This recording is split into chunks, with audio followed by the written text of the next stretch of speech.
Hello, friends. So happy to have you here with us today at Radical Joy. If you've been here before, welcome back. If this is your first time with us, well, we're glad you're here. Each Wednesday, I'm here with you talking to myself about things that weigh on my mind and heart, hoping if you're dealing with something similar, we can adjust both our perspectives as you listen. The more people I meet and the more places I go, the more I realize how important it is to make people aware of the fact that there is no shame in enjoying the parts of your life that are incredible. It's time for some radical joy. And this week, the three fingers pointing back at me are for consistency. Today's episode is a very special occasion. We like to celebrate many tiny wins throughout life, but this is more than tiny. This is a year of radical joy, and it is crazy for me to think that 365 days have already passed since we began this labor of love a year ago. Incredible. Joining me here today is my producer and absolutely one of my favorite people in the whole world, Kerri. Hi. Welcome, Kerri. So glad you're here. First and foremost, thank you. There's absolutely no way in the world that this could have gotten done without you and all the things that you do for scheduling, for editing, for making sure I stay on track, for telling me whenever I need to extract my head from my hindquarters. Thank you for being here and doing all that you do to make sure this becomes a thing. I mean, I love it. It's fantastic working with you. I mean, I've known you for a million years, so Right. since dinosaurs walked the earth, we've been friends. So Exactly. And I've still got that loincloth. It doesn't fit like it used to, but it's in the closet somewhere. yeah. I'm curious if you still have the white overalls. Those are the ones I'm curious about. You are the worst. No, I do not. I did not take those from the theater. Thank you. Back in the day where Kerri and I first met was at a small playhouse in rural Pennsylvania. I will keep the name a secret just to make sure I protect the innocent. But one of the duties as a performer, especially in the holiday show, was a caroling quartet or ensemble that would sing in white overalls, pastel-colored sweaters, turtleneck sweaters, and white painter's hats with those little fluffy elastic angel wings put on the back. And though I loathed and detested that element of the job, it brought a lot of people, Kerri included, a lot of joy. So, looking back, I'm like, it really wasn't that bad. And the other singers were incredible. We had a really nice time. And, holiday music always puts people in the spirit. So, I really can't get that upset about it until she brings it up, until she dive bombs me with it, surprising me on the podcast. I appreciate it. Thank you. Just when I think I'm getting too fancy, here she comes with those painter overall stories. I'm like, yeah, you got to remember there are people who know about the skeletons. So, you forgot about the pipe cleaner halos. Halo. Oh, you're right. There were pipe cleaner halo. Well, they were attached to the hats, though, weren't they? The painter's hats. Yeah. Yeah. Okay. All right. Yeah. It was definitely something special. That's for sure. It was, and people loved it. They loved it. It was just one of those things where I don't know. It was just not my flavor. I didn't dig it. I didn't. And whenever I left the theater for the last time I'd be doing the holiday show at that particular venue, I took that powder blue turtleneck sweater with me and mailed it to a friend who gave me no end of grief about wearing said sweater during a job. And I was like, okay. So it was just such a perfect color for you. It really, blue's my thing. It is. That's why 3/4 of my wardrobe is blue. It just goes. I like it. It makes me feel happy, makes me feel comfortable. Yeah, it's fine. At least they gave me a good color. It's true. It could have been that awesome green color. Oh, man. So many terrible things. Yeah. But it plays into the theme of today's commemorative episode. It's consistency in so many ways. It is, you show up, you do the job, you do it well, and you go home with your paycheck. You can't see the forest for the trees because you want to get upset about something as small a detail as the sweater or the costume instead of thinking about how many people come through those doors, love what it is that we're doing, and those memories stick with them, especially a holiday memory. A holiday memory is usually much more vivid and easier to recollect. So there are literally hundreds of people whose memories of the holiday are us in those ridiculous overalls and turtleneck sweaters. And so there's part of me that's like, all right, we'll be grateful for that moment, even though it wasn't my favorite at the time. I can appreciate it for what it is. Consistency in friendship, the fact that Kerri and I have been friends now for over 20 years, and a consistency in checking in with each other and communicating and doing projects like this that not only help us, but hopefully somewhere out there, people listening glean something from it to help them in their own journey. Wonderful. Inconsistency in this, we continue with new episodes every single week. And now a year later, we can say that we have an archive of over what, maybe 50 50 episodes episodes. now? Amazing. Absolutely Yeah. fantastic. And by the time that anyone hears this one, it's going to be even more. It's consistency. It's small, consistent steps that move us closer to the people we want to be, the goals we wish to attain, the relationships we want to cultivate in our own lives. And I love that. I do. And it's funny too, because you look at the moment when it's happening and it seems so small. Mhm. They stack, they pile, they accumulate. And as they continue to do that, it's just that consistent maintenance, that tending your garden that continues to make sure that your crops grow, that they bloom, they blossom, they come to fruition. They nurture, they give nutrition, not only to the people in your life, but also to you, to me. Every time I say something about a you, please understand that's an us. Sometimes I forget, but it's a we. It's a we situation.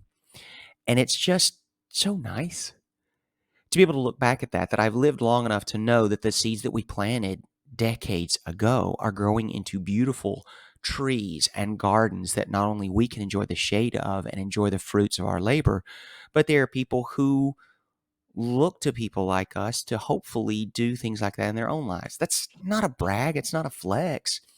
It's just saying that very small actions, tiny little movements towards your goal or whatever it is you want to have in your life will continue to bear these fruits.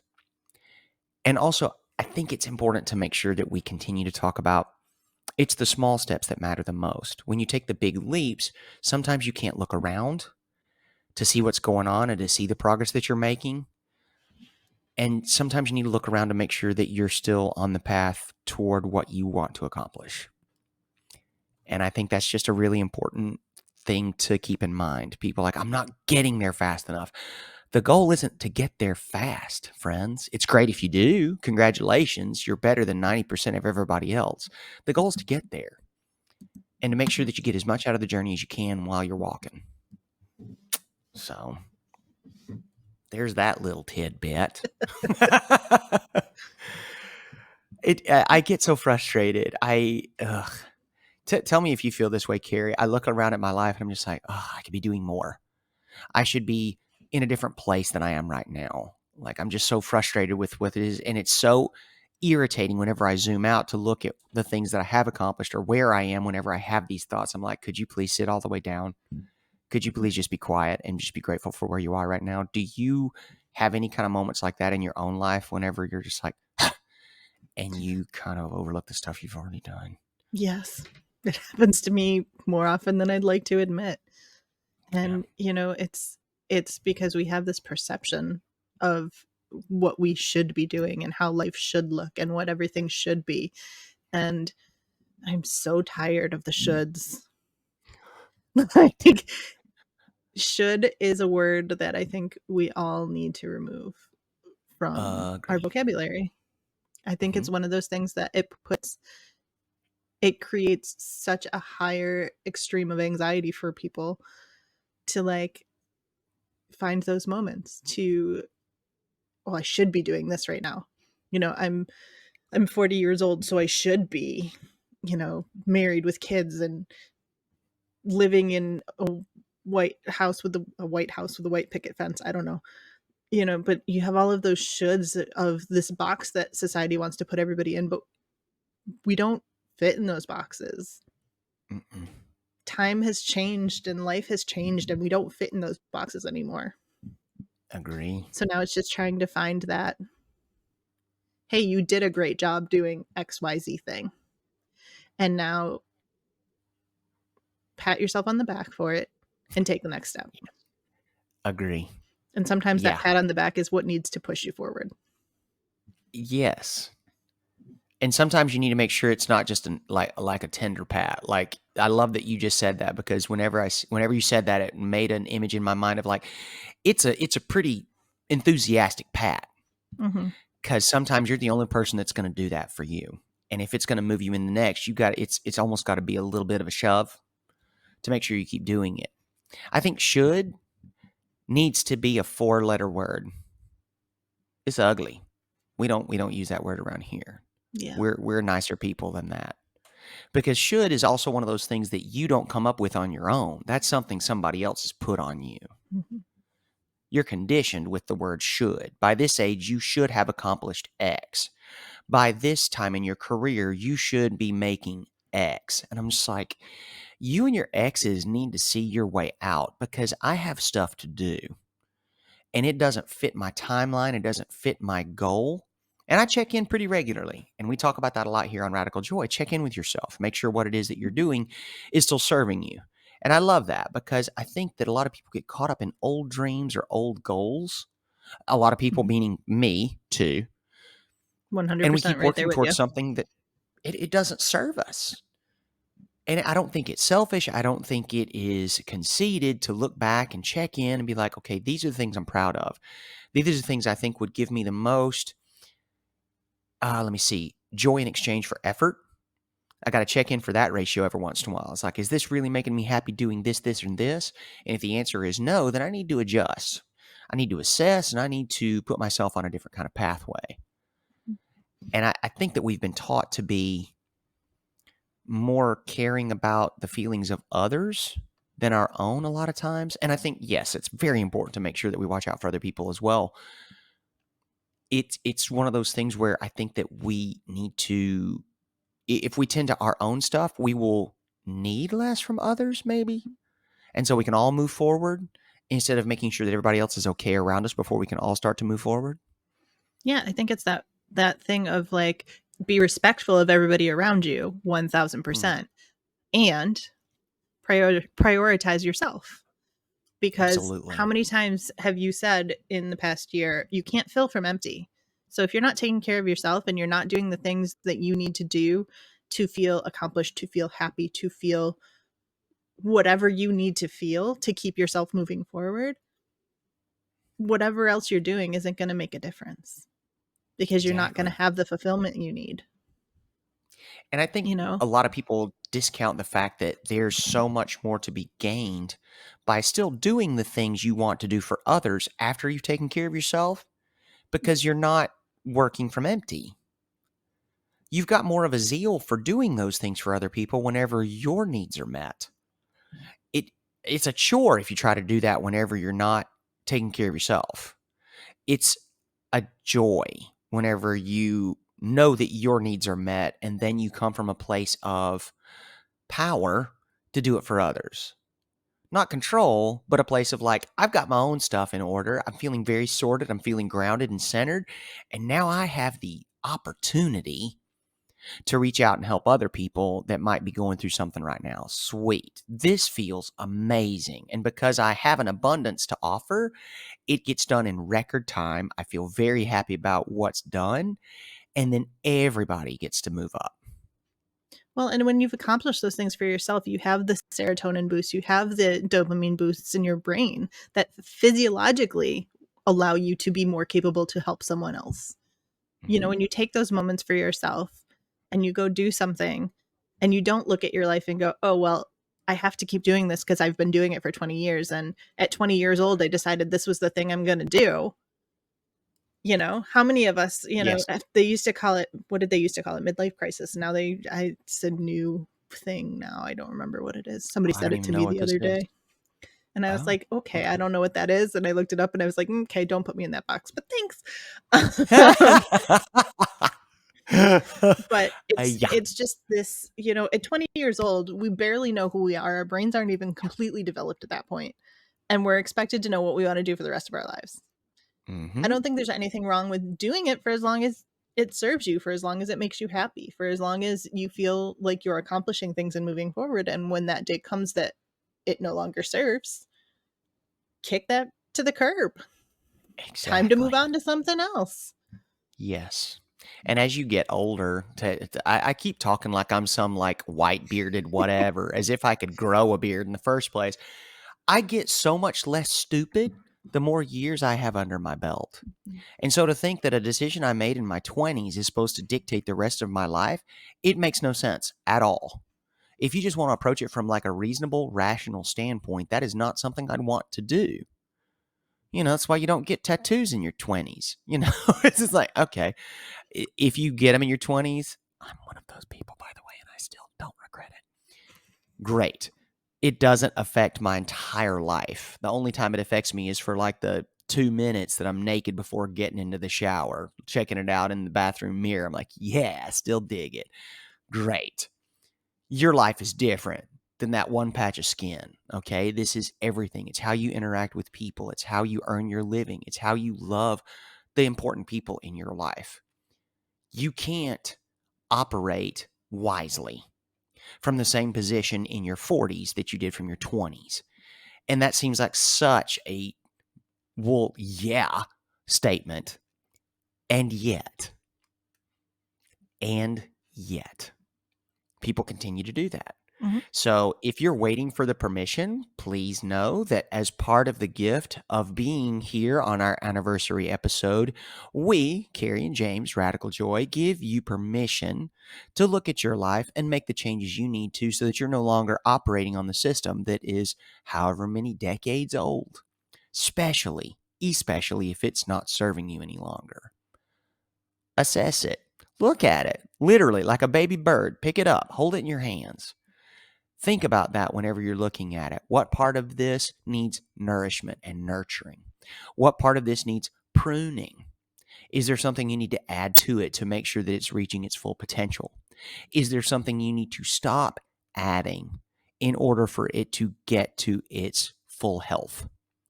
These are things that they seem so commonsensical, they seem so incredibly elementary, and yet so many of us neglect it because we're under so much responsibility and so much expectation. And I get that because we have families, we have people who look to us, who depend on us, who rely on us. Oh my gosh.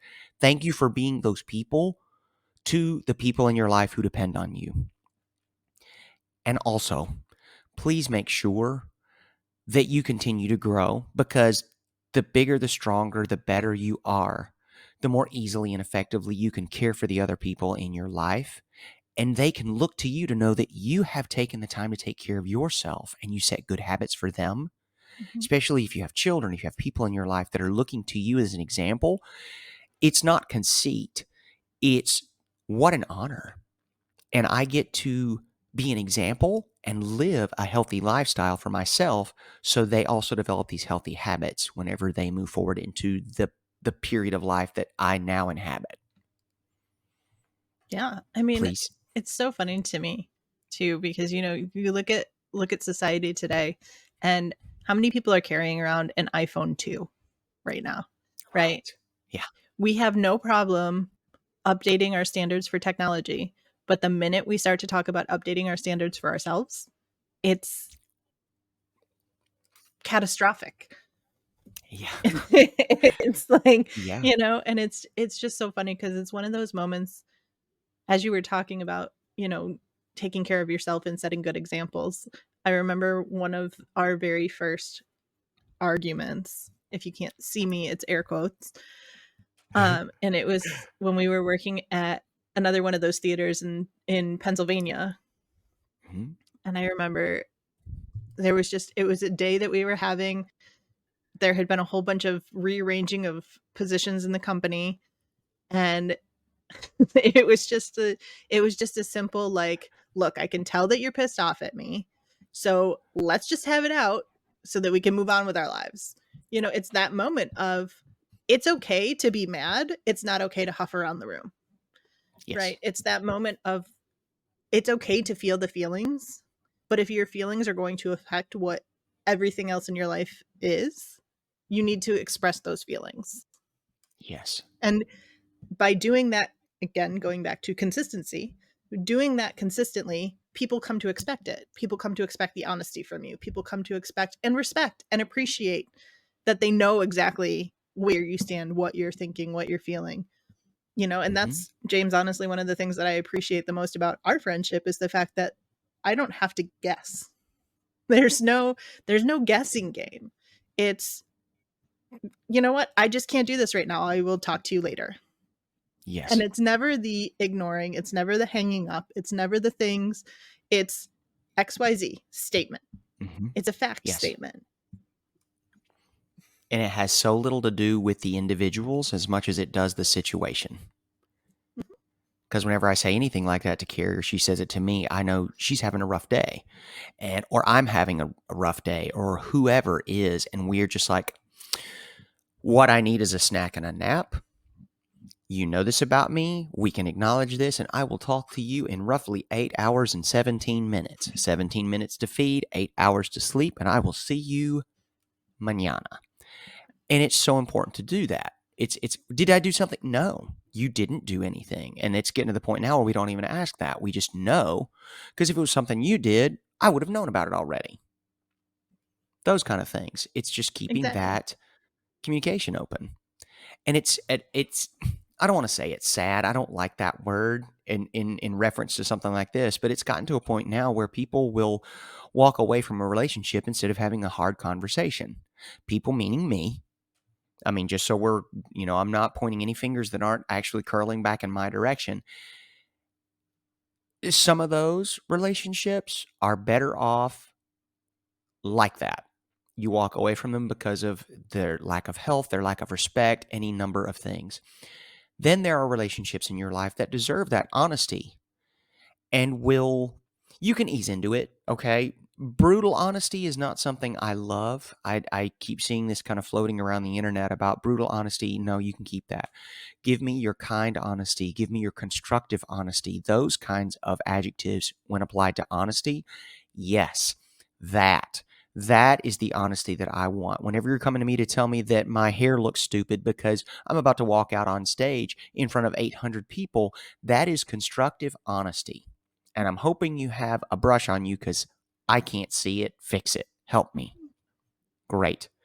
And I think that's so important for people to have. And a lot of times we don't see that as constructive any longer. What we see that is somebody coming for our throats. I'm like, no, no, no, no, no. For some, yes, 100% yes. I believe that because we have people in our lives that haven't done the work. They Mhm. haven't looked at their own lives and their own feelings to get past that phase. I wish them well on their journey. Doesn't mean I got to suffer through it. And then there are others who have absolutely done that work, and I have to make sure that I put that phrasing in the context of who this person is to me and realize that what they're saying is only meant for my help. And I think there's something to that too with it being a person that you know. Like I don't know that like walking up to a stranger on the street and being like your hair looks stupid is the answer. Like Right. that is what I would consider brutal honesty. Hmm. Even just talking to somebody that you've only known for a day or two to turn around and say, this happened to me recently, which is the only reason it's fresh in my mind, to talk to somebody who Okay. you've known for 2 days, let's say, and tell them that you know exactly what they need to do to lose the weight that they should lose without any kind of without any kind of preface to that, without any request for that information. Oh, Now, shit. James and I have had these conversations. For me, I know that there are certain things that I want to do. So I enlist someone like James, who I know and trust, to help me figure these things out. To have someone who I've just started talking to, I've known for 2 days, tell me that they have all of the answers for me without knowing anything else about my eating habits, my exercise regime, anything, is not helpful, right? So it's all Correct. about knowing your audience. It's knowing the person and it's putting in the work with the person that you care about to help them in the way that is helpful to them. Yes. You know, even if it's somebody that you're married to and you've known for 25 years, it's not somebody you're going to say something like, "Are you sure you want that cookie?" That's not the answer. Th That is not I'm the sorry, answer. if you're married for 20 years, you know better than to say that unless you're just looking for a fight. Jeez Louise. Now, I'm sure that there's some people out there that that works for, Mhm. but I am not that person. And it's just one of those things of it comes with the consistency of that relationship. It comes with the Yes, trust of that relationship. And I do think that there's so much parallel to consistency and trust. agree. Well, I mean, tell me one isn't the other. Yeah. If you're consistently if someone knows your behaviors and you are consistent with both your reactions, your actions, all of the things, it sets up a routine of sorts, which eventually grows into trust because Yeah. it's not trust in some lights to me sounds like this person has integrity. This person is someone I can trust with my life or my money. And it doesn't always have to be this heroic idea. Trust can Mhm. also be I know whenever this person shows up at my house to meet my parents, he's going to have a gift. He's going to treat them with respect. He's going to be these kinds of things. That is trusting this person to react to a situation in a way that is consistent and trustworthy. Right. And I think that there are layers and levels and colors of this Mhm. that are helpful depending on the situation. Like I trust Kerri with my life. If I needed someone to do anything, I would not hesitate to give her every nickel in my account. I would not hesitate to make sure that if I, for whatever reason, the Superman thing comes into mind. If you're a comic book fan at all, whenever Superman, uh, I think it was his fight with Doomsday, he killed himself Mhm. by I want to say he hit himself with his own X-ray vision, and he gave Lois Lane the way to bring him back. And at Mhm. his funeral, he gave her instructions on how to bring him back, but he didn't tell her that's what was going to happen. He says, "At my funeral, I need you to do this with this thing." Mhm.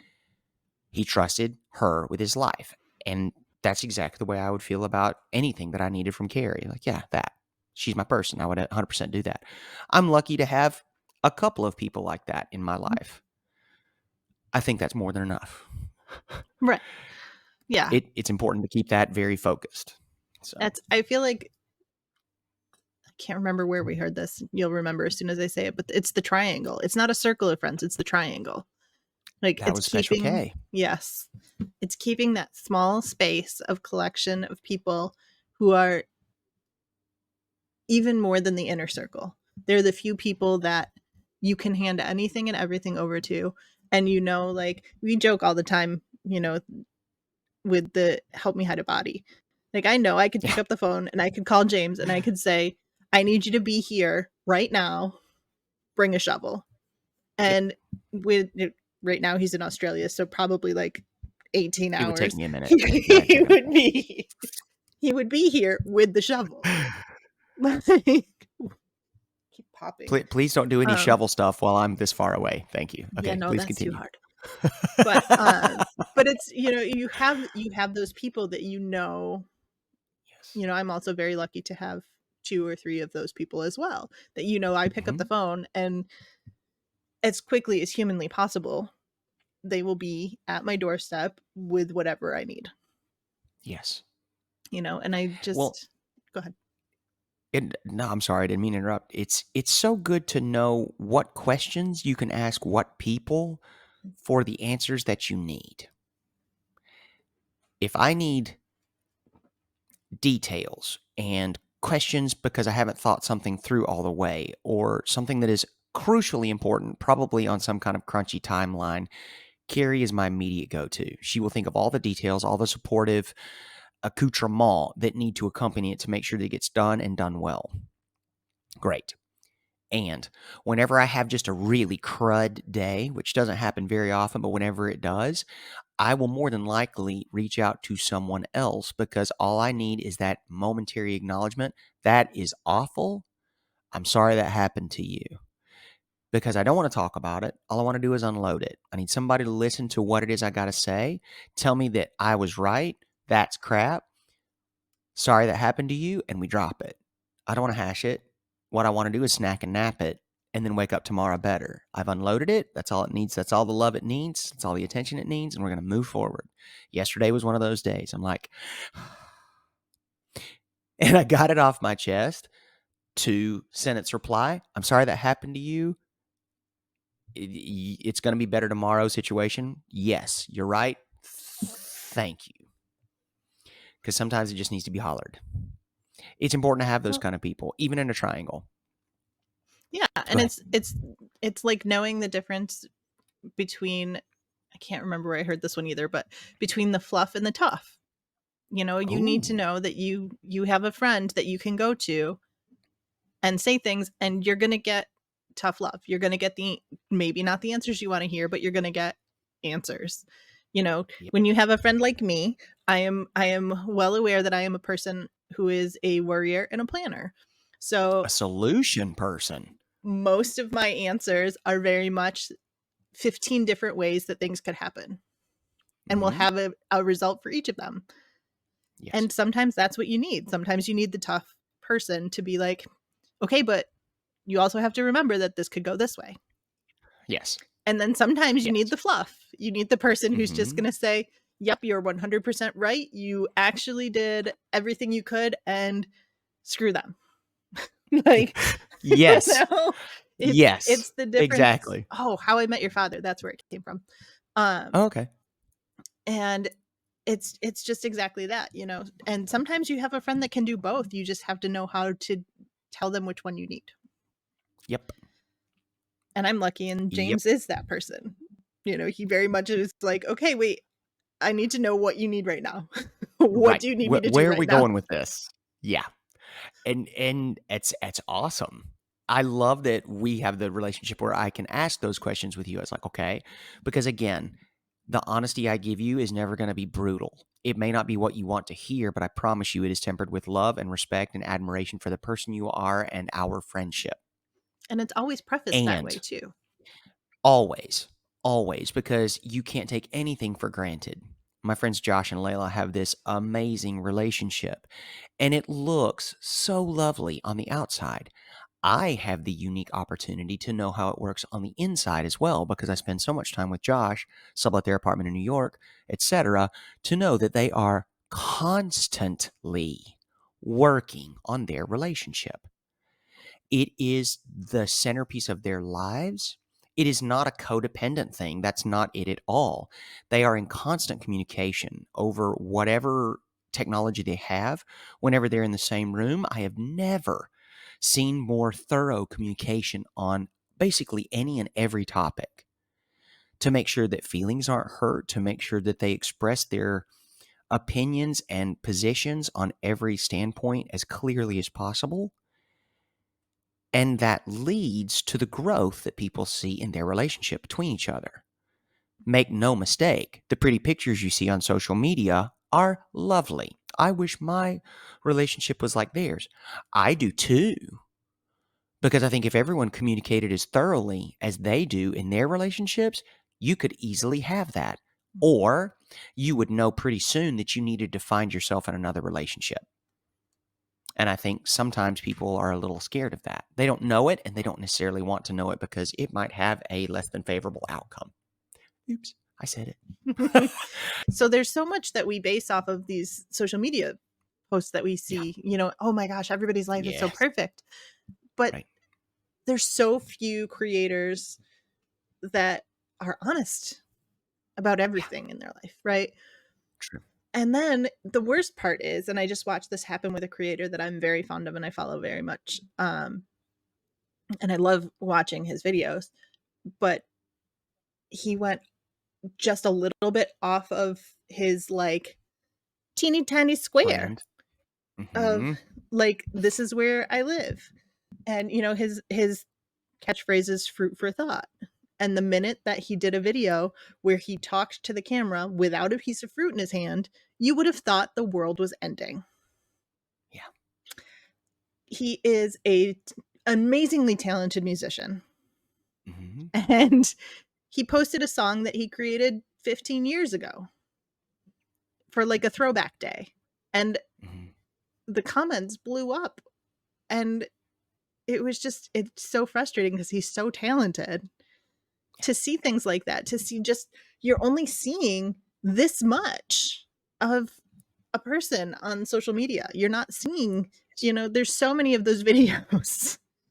And just think of those videos that we all love to hate, where you're watching something like the girl on the airplane throwing flowers at her boyfriend because she's going to surprise him. And it's like a 20-minute video and he doesn't realize she's there. Like, let's be real, friends. That is just people getting right. attention. That is not, that is that. But how many of us watch the whole freaking thing just to see what happens? How Absolutely. many of us watch the whole thing because we want to know how long it takes him to notice? Well, I also wanna know what's gonna happen because 'cause I'm already in for a penny. I have a pound to spend, so, "Oh, okay, how's this gonna end?" Right. And also, like, we have to think about this, like, I just went to a gallery exhibit yesterday about the works of Shakespeare, and, today, it's like high art. It's looked back on as, this sort of thing that, the very well educated know the works of Shakespeare and jippy, jippy, jippy, jippy. Back in the day, it was very base entertainment, very much so. And I think that's so interesting because what content creators nowadays are doing in 500 years may also be considered the Shakespeare of their time. Should we be so fortunate to make it another 500 years? Another discussion for another day. And it's really interesting to me because, yeah, I work very closely with some of those people. And I was like, all right, yeah, fair. And, whenever you were talking about how this creator gets online and he doesn't have a piece of fruit in his hand and people go absolutely ape because of it, no such thing as bad PR, unfortunately, on the internet. It's just Oh, one of those yeah, things that absolutely. one terrible post is getting him tons of exposure and traction and whatever else, which is great because now he has, stuck a toe in the water, has this big boost in numbers. Now he can go back to doing things that everybody wants to see and finding a way to integrate what he wants to do to make sure everybody's getting what they want. Mhm. Weird but true. I mean, Yeah. we all deal with that in entertainment in some form, shape, form, or fashion. Television, film, theater, what do they want to see? Because at the end of the day, we still have to fill the seats. We still got to pay for what we've put into it. Mhm. So, It's why community theaters are still doing Oklahoma instead of branching out into new things, because you thank need to you. put butts in the seats and you need to keep the lights on. It's why Broadway is still reviving musicals instead of trying to do something because you have to pay the bills.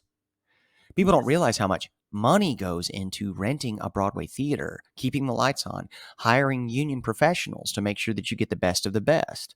Just like, okay, not to say that non union professionals aren't absolutely fantastic at their jobs. It's just that some of these other folks, for whatever reason, by whatever standards, have reached a certain level of proficiency and they got to go in there and do it. Mhm. Okay. It's just numbers, strictly. And for some, Absolutely. I often get in very heated conversations with friends of mine because they're more on the production side now than they were on the performance side before.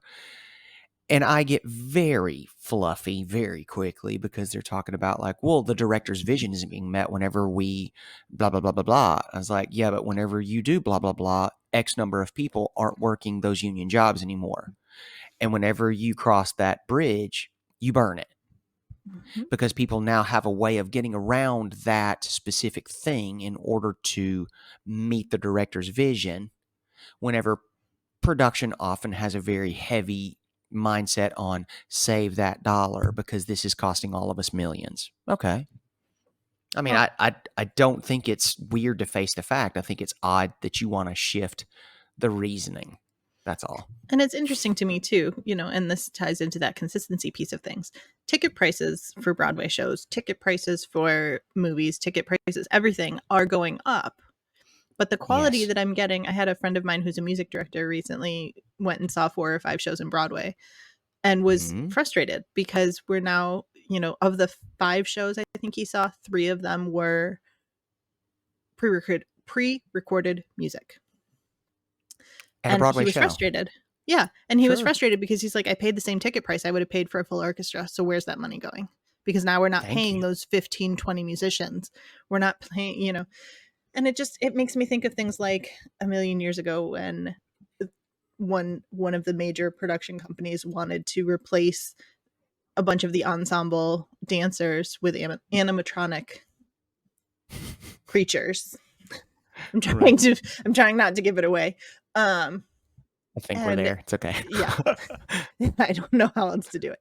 And Right. but the union came in and said absolutely not. However, now the unions are coming in and saying absolutely not, and the producers are saying, "Well, show me where it's not allowed. Show me where I can't do Mhm. this."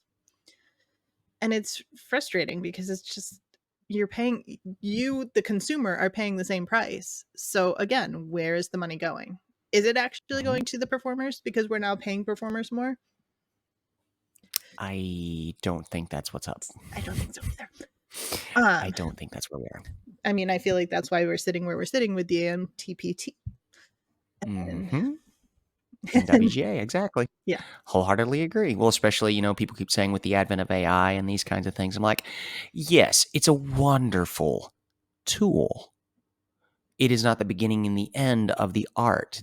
I mean, yes, it makes some really fun looking things. There's also a novelty to it. There is a direction. There is an influence that is necessary by human hands and hearts to make this what is touching and moving.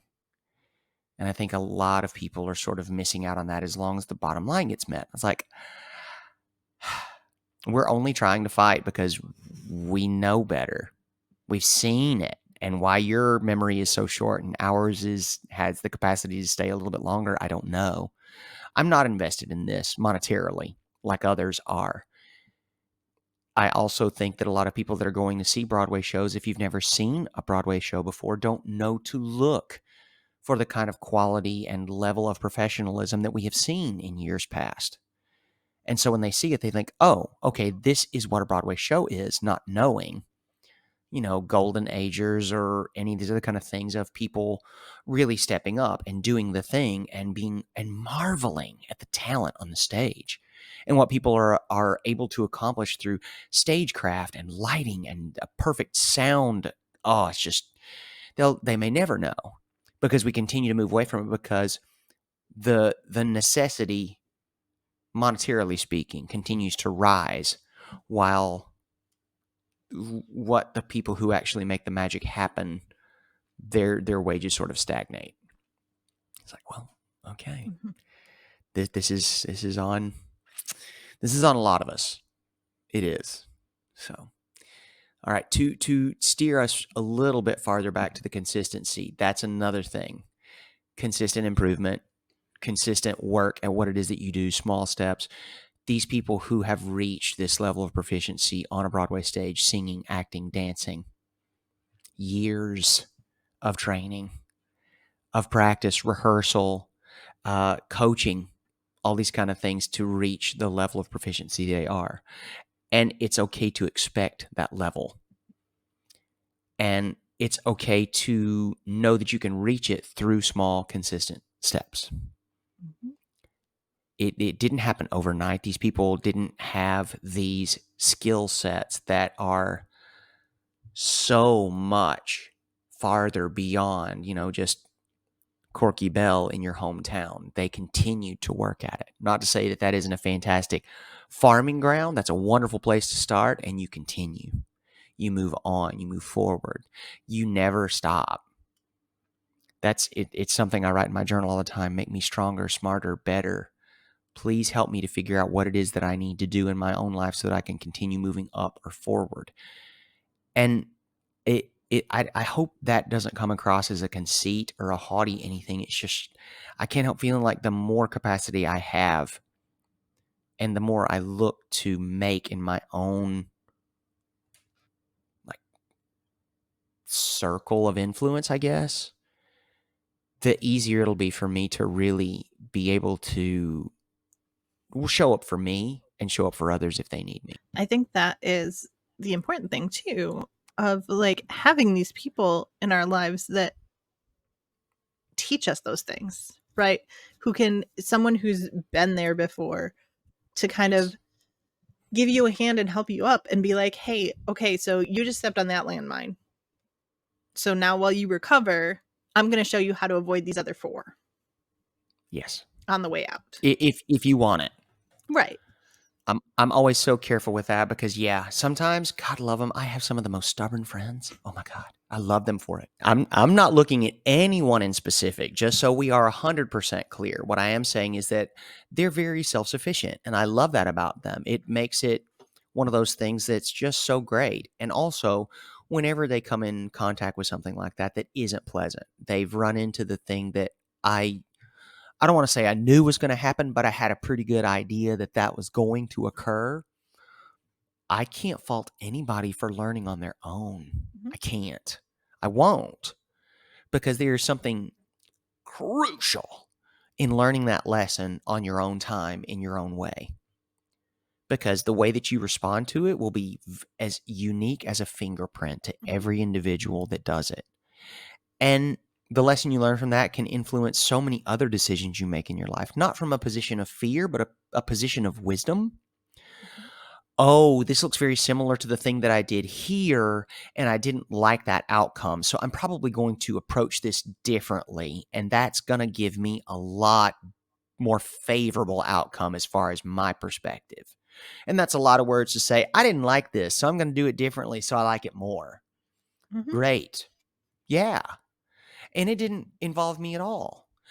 It did involve me watching and learning how you respond to situations like that. And maybe or maybe not asking, next time something like that comes up, do you want me to remind you of what happened this time? Or do you want me to just kind of like leave it alone?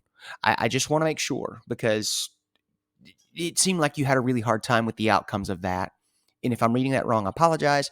And I would love to be able to be like, hey, this is looks a lot like this other thing that happened, and you didn't love how that turned out.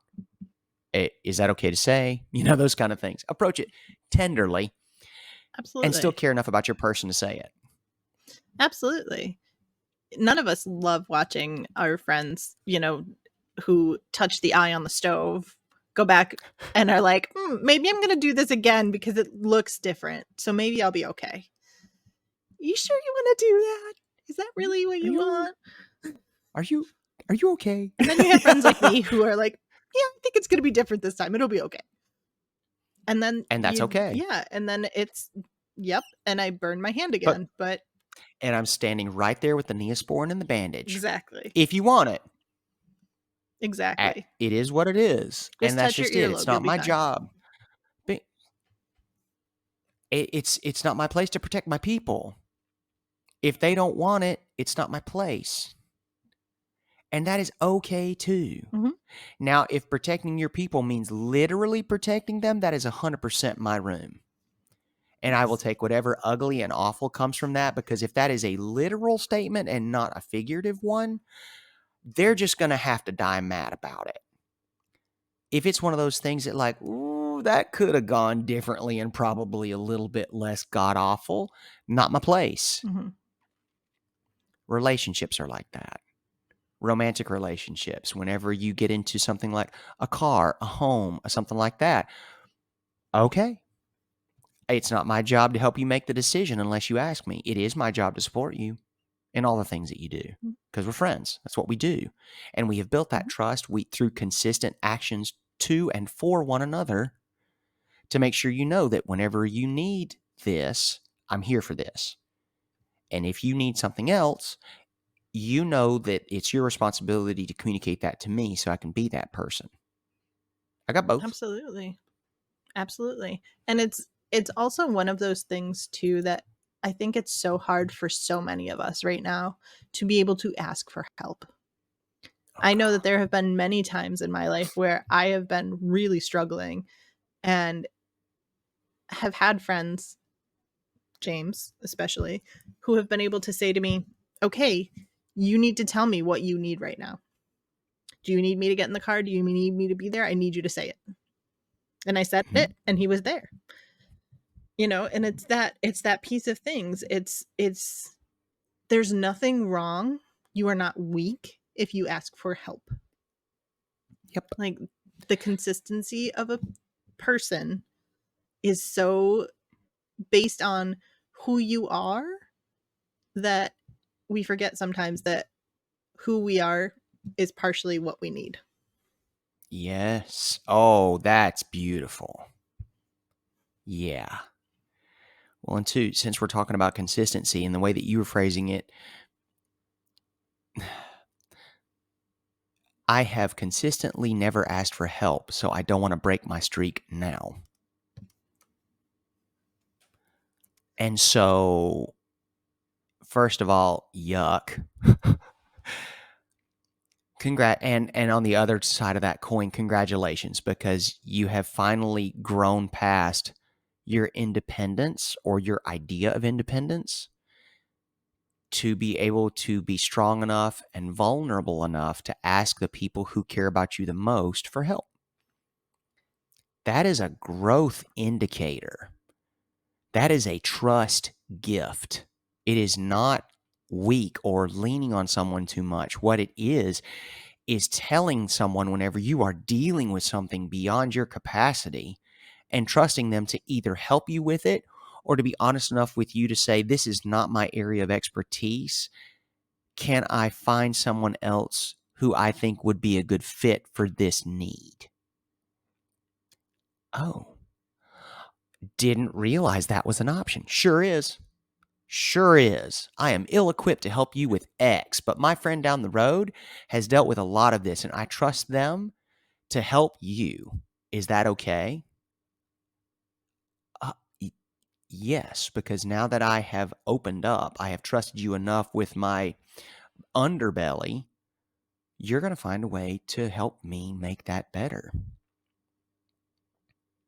Well, and I think too there's such a confusion between independence and solitude, right? Ooh, okay. So Yeah, tell many me of more. us, as a person who has come from and grown through this part of my life, there's so much that so many people, myself especially, who Mhm. find who for so long believed that I don't need anybody, I can do this by myself, I'm completely independent and self-sufficient, Yeah, when really what I was doing is isolating myself and putting myself into my little, go back to Superman and his cave of solitude or whatever it is there. fortress. Thank you. I was You're like, I welcome. knew it, and I can lock myself in this fortress of solitude and nothing can hurt me and nothing can get to me and I'll be fine and I'll make it through. Mhm. But life isn't about just making it through. There's so much more to life than just pushing through. Yeah, It's like Kristen Bell says on that commercial, don't just push through your life. Push through dinner with your in-laws.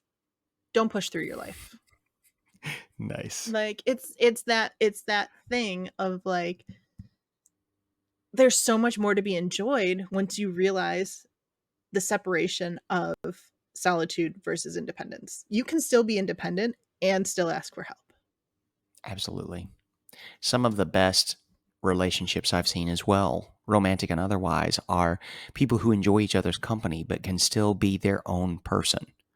We see those people who are in relationships and they're just a little bit too much about the other. We've seen them. We know what I'm talking about. Not dissing them. I'm just saying that that's not necessarily my flavor. What I'm saying is you can be independent and still part of a relationship like that, where you are this person as part of a couple, and you're still very much your own person as well. And you don't have to isolate yourself in order to be an independent, individual human being. You just have to know who you are and be as confident in that as you possibly can and continue to check back in to see how you're doing on that.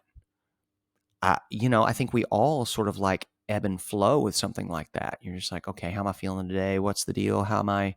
No, no, no. Today I'm feeling a little insecure. I'm feeling a little fluffy. I'm feeling a little skinny. And like any number of things that can put a dent in your armor or, a stain on your tie. Great. Okay, cool. explore it, put a little soda water on your tie, take off your armor and beat that dent right out again, any number of things, but you have to acknowledge the dent or the stain Mhm. in order to do something about it. 1000%. But there's just something about the consistency of a relationship, like you said, friendship, relationship, whatever it is, we hear so much about these things, the love languages and the attachment styles, and it's the consistency. I do believe in those things. I do think that we all speak differently, and I think the consistency of knowing your love language is different than my love language. And so therefore, in order to keep growing our friendship, these are the things that I need to do. Words of affirmation are important to you. So I know that in those moments when you need those words of affirmation, I have them. I know what I need to say to make sure that you feel secure in our friendship. Mhm. In the same way that gifts and service are me, and I get a postcard every time you go somewhere. You know what I mean? So it's just not huge things, but Yeah. it's the consistency of, hey, I was in this place and I'm thinking of you. Mhm. Hey, I woke up this morning, I watched this thing and it made me think of you. I miss you. I hope you're Mhm. doing great. Right? It's simple things, just understanding your partner, your friend, whoever, your parents, your grandparents, your brothers, sisters, aunts, uncles, all of the non-binary friends out there. You have these moments where you just have to stop and think for a second, what do they need from me so that I can be consistent for them, Mhm. but not sacrificing our own importance in those moments. Exactly. And that's just it. Our own importance. Those 3 words automatically give an idea in my head about somebody being self-important, and that is not what we're talking about here. You play a role, and there are no small roles. There are no small actors. It's just the way that goes. To someone, you are all the world. Someone, somewhere. That's a lot of pressure. It's also one of those things that know that if someone feels that way about you, the chances are very good that you'll have a really hard time messing it up. Okay? So the pressure you put on yourself for that is probably a little bit larger than necessary. So like what we were talking about today, consistent, small. It doesn't have to be a grand sweeping gesture. It doesn't have to be something worthy of a Hallmark commercial.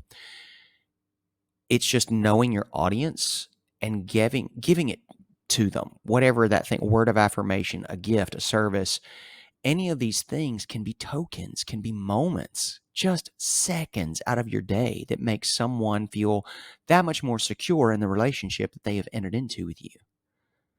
And it just makes it's so simple. It's so easy to blow something out of proportion. It's so easy to look at something and think, "Oh my god, this is just such a chore." And then you actually sit down to do said chore and it takes all of 17 seconds. When the putting off has been half an hour, 4 days, a month and a half, when all you had to do is just sit down and do it. Again, that's me. Don't know That is anybody like me that. to a T. Oh my god, my to-do list is so sad. I've had that in my inbox. I thought I'd email myself a to-do list so that it would get done more quickly because I'm pretty good about cleaning out my email as soon as I finish the task that it pertains to. Nope. Nope, still sitting there. A week later, just dusty. Mhm. Dusty. And that is when I actually do the things on that list, it's literally going to take me an hour.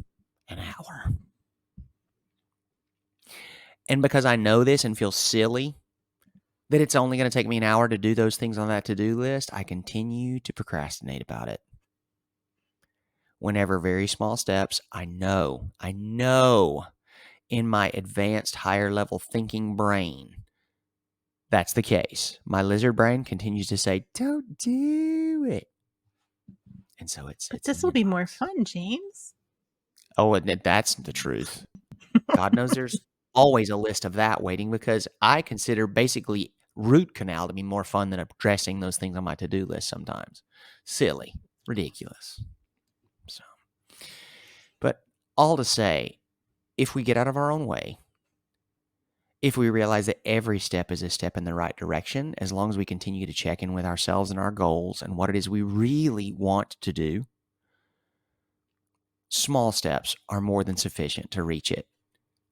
And I think you'd be really surprised. I think we'll all be very surprised to see how quickly we reach our goals and accomplishments that we've set for ourselves if we just continue to be consistent. It's frustrating not to be able to reach your goals. It is so maddening whenever we look at others who have attained these goals through this consistent and disciplined behavior. I want that. Okay, they didn't just wake up with that, probably. Some of them did. Okay, great. Another discussion for another day. Most folks have to work at it. Unless it was just handed to them by either the gene pool lottery or knowing somebody, or they just happened to be in the right place at the right time. Can't really help you on those.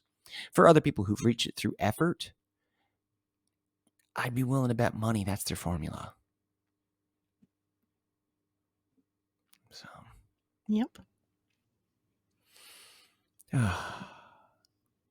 all right. Hey, you made it to a year. I'm a year. We're here after a year. Consistent posting. I think we maybe missed 1 week. I'm fine with that. I'm absolutely fine to give myself some grace with that. Even on an American's employee mindset. 1 week we've missed of work out of 52. Yeah. Diggity down with that. I have zero qualm. As always, thank you everyone so much for listening. We love that you're here. We are so grateful that you're here. If this is your first episode, please know that we have at least 50 others that are just sitting in the can in the archive. If you've enjoyed this one, wonderful. Peruse. See what in there might be something helpful for you or something at very least entertaining. If this is not your first episode, we're so happy that you continue to return to listen and visit with us, because this is a huge help to me, and I hope that it's at least a little help to you. If you are the review type of individual, we love those. On whatever platform you're listening, please make sure that you give us a 5-star. Take a screenshot, screen grab, however you want to call that, and send it to us via social media so that we know, so we can send you a little token of our appreciation. We have a fantastic sticker that has outstanding adhesive. It will stick to your water bottle, your journal, your laptop, wherever you choose to stick it. And we'll be more than happy to send that to you. In the days to come, please watch for more and more amazing guests. We are so fortunate to have incredible people on this podcast. We know so many wonderful human beings who have such great perspectives to offer and share on how to overcome obstacles, on how to meet whatever impedes your journey with a great attitude. And if you can't overcome it, you can sidestep it, or you can dig your way out from under it. Please come back so that you can hear more voices than just ours on how people continue to find and cultivate joy in their own lives. Thank you so much for being here. We love you, and we look forward to seeing you in the future. Love y'all. The bottom line is, use your words, friends. Thank you for joining us again in this moment of radical joy. If this is your first time, we're so happy you're here. Take a moment to check out our archive. See if there's something else that fires you up, rekindles the joy in you. And hey, spread the word if you enjoyed it. We welcome reviews and messages. Let me know what you want to talk about. I rarely run out of things to say. So if there's something on your mind or heart, I want to hear from you. Don't forget, there is no shame in joy. I am not a therapist or a medical professional. If you're experiencing a mental health emergency, please call 911. This content and other content produced by CLW Studios and affiliated partners is not therapy, and nothing in this content indicates a therapeutic relationship. Any opinions of guests on this podcast are their own and do not represent the opinions of James or CLW Studios. Please consult with your therapist or seek one in your area if you're experiencing mental health symptoms. Anything in this podcast is for educational and entertainment purposes only. Learn more about James and CLW Studios. Follow the link in the show notes. Don't forget to leave a review, and hey, we'll send you a sticker. Just send a screenshot and let us know where you want it sent. Have a great week. and we will see you next Wednesday for another dose of radical joy.